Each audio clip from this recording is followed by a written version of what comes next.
creditors or foreseeable creditors. Now, many of you are people who are engaged in businesses right now as I speak, or you're engaged in practices, whether you're a physician, whether you own a business and you own a plumbing business, whatever it may be, you're engaged in practices. You don't presently have any creditors that are suing you, or if you do, those are not the ones you're primarily worried about. You've already have a plan for dealing with anything that exists right now, or you don't have anything right now. But you're concerned. You go to bed at night, you toss and turn, you realize that your family's future lies in a very uncertain area because of the threats to your wealth. So you're looking for something that will give you peace of mind, a greater degree of confidence about what your plans are in the future for your wealth, for your family, for your children, etc. You're really the candidate potentially for this sort of asset protection planning. So the limitations affecting fraudulent conveyances is not a problem at all to the vast majority of legitimate clients out there who are concerned about these predators and these creditors down the road. Now let me come back to the tools. We talked about trust, we talked about contracts. What else can you do? Well, asset protection is really about thinking globally. It's about thinking about a number of different areas at one time. Rarely does it consist of a single device or a single approach. It generally is a panoply of tools and options and strategies. Another one that we go through, and we'll go through these quickly because again, my purpose here is just to do an introduction of what asset protection is, and in the future we'll come back and talk more about this. Insurance should be a component of asset protection planning, and that's pretty obvious, but no asset protection plan is complete if we ignore the issue of insurance. There's liability insurance, there's property insurance. There are a number of ways in which you can plan your future or provide some degree of protection from these predator/creditor threats that we've talked about. Another area would be entities. If you're thinking about asset protection, certainly you got to think about what entities are available that you can form. Now these entities may be done in conjunction with these other tools. It's not uncommon to create an entity such as a corporation and place it inside a trust. We'll talk more about that later. But forming the correct entity and operating your business in the correct entities is key. There are various options. Many of them you've heard about already, and you may have already had a lawyer recommend to you a particular approach, whether it's a limited liability company, an LLC, whether it's a traditional corporation, which may have a sub-S status, maybe not, whether it's a limited partnership. I mean, there are various entities that you can form that protect you against certain threats. They don't protect you against all threats. And that's the reason that while they're very important, they're critical, I would argue, if you're a business person, at the same time they have their limits. They will protect you against creditors that might come from business sources, but that entity doesn't protect you from creditors that are outside the business sphere, nor in many cases will it protect you from your own malpractice or certain torts.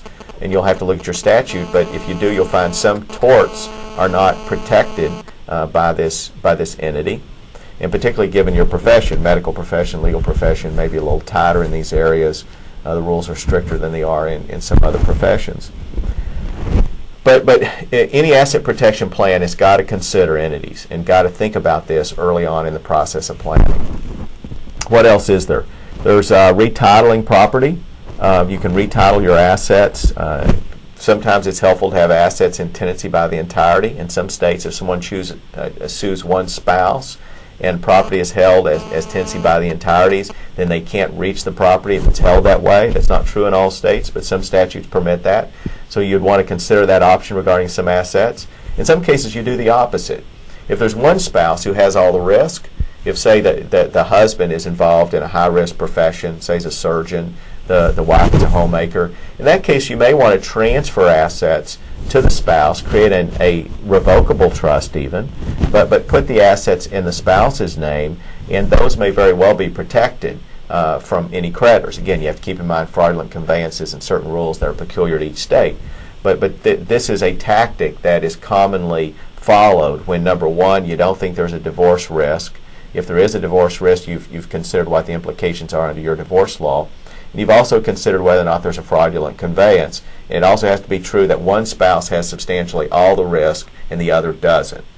So not all situations lend themselves to that arrangement. That's a common tactic, retitling property. Now, retitling may also mean transferring property to another person other than your spouse.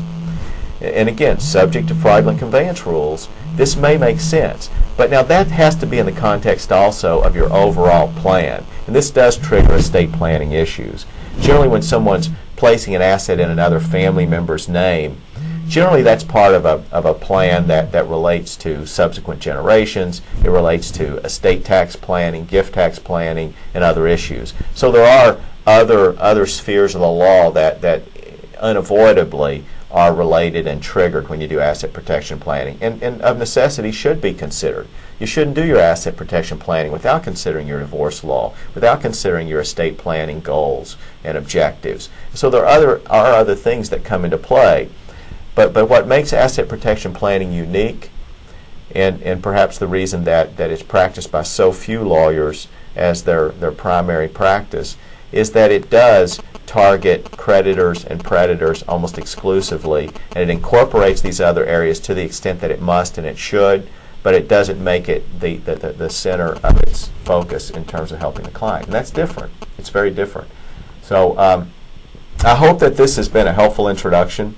I've covered a lot of area here, and I know that there's a lot of things that I've left unexplained, but I want to give you a sort of view from 30,000 feet or so of what asset protection is all about.